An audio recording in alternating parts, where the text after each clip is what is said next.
Nabi Ibrahim mempunyai dua istri. Istri pertama bernama Sarah dan istri kedua bernama Hajar. Sarah melahirkan seorang anak laki-laki yang dinamakan Ishak, dan Hajar melahirkan anak laki-laki juga yang bernama Ismail.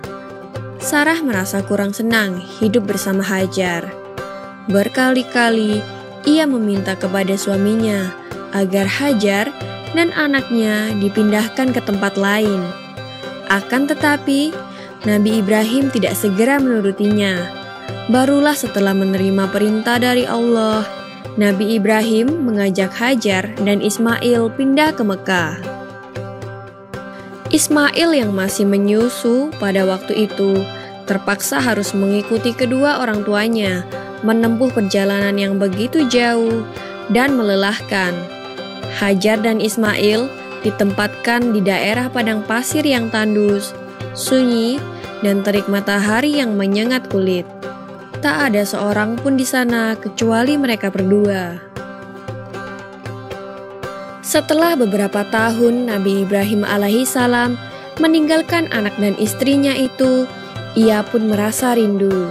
Beberapa kali ia mengirim utusan untuk melihat keadaan anak dan istrinya itu.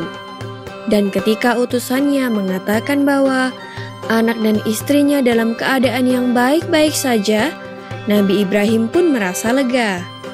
Ternyata kehidupan istri dan anaknya itu diberi serba kecukupan oleh Allah Subhanahu wa Ta'ala. Hajar dan Ismail dianggap sebagai pemilik dan pemimpin di Mekah, karena mereka berdualah yang pertama kali menetap dan bertempat tinggal di sana. Demikianlah Nabi Ibrahim tidak dapat menahan kerinduannya. Ia pun berangkat ke Mekah dan bertemu dengan Hajar dan Ismail di padang Arafah. Anak dan istrinya itu sedang menggembalakan hewan ternak yang cukup banyak. Dalam perjalanan pulang ke Mekah, setelah menggembalakan ternak, mereka beristirahat di Musdalifah karena kelelahan dan akhirnya tertidur. Dalam tidurnya yang sebentar itu, Nabi Ibrahim alaihissalam mendapat wahyu melalui mimpinya. Ia diperintahkan oleh Allah untuk menyembelih Ismail. Anak kesayangannya itu harus dikurbankan sebagai bukti patuhnya Nabi Ibrahim terhadap Tuhannya. Seketika itu juga Nabi Ibrahim terkejut dan berdebar-debar. Tampak begitu beratnya ujian kali ini. Ia pun akhirnya menguatkan hati demi rasa cintanya yang lebih besar kepada Allah Subhanahu wa Ta'ala. Ia juga pada akhirnya memberitahukan mimpi itu kepada Ismail. "Wahai anakku Ismail, dalam mimpi aku diperintahkan oleh Allah untuk menyerahkanmu sebagai kurban, dan aku harus menyembelihmu. Bagaimana pendapatmu, wahai anakku?" Kata Nabi Ibrahim. Ismail pun menjawab, "Wahai ayah, sekiranya itu perintah Allah, maka laksanakanlah apa yang telah diperintahkannya kepadamu. Aku akan tetap sabar dan ikhlas menerima cobaan ini." Dikisahkan iblis berusaha merintangi perintah Allah kepada Nabi Ibrahim.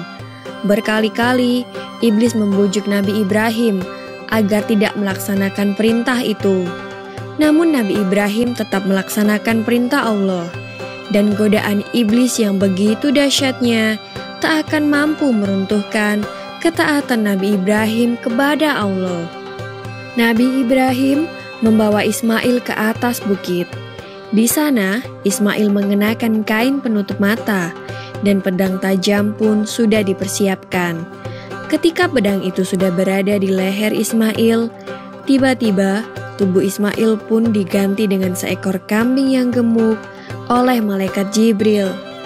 Dengan demikian, selamatlah Ismail dari penyembelihan.